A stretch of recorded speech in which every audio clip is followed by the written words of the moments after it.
Radhe Radhe guys, এই দেখুন আমাদের বাথরুম কি অবস্থা। কর্ণাটকের হাল দেখুন। এই দেখুন কি অবস্থা, আমাদের অবস্থা দেখুন। আজ রাত্রে মনে হয় থাকতে পারা যাবে না, অন্য রুম ব্যবস্থা করে দিয়েছে। এই দেখুন বাথরুমে জল চলে এসছে, ওই নদী। পাটটা এই দেখুন, এই দেখুন রুম।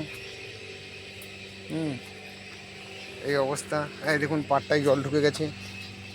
এই দেখুন কি অবস্থা, দেখুন দেখুন গাইস। Like comment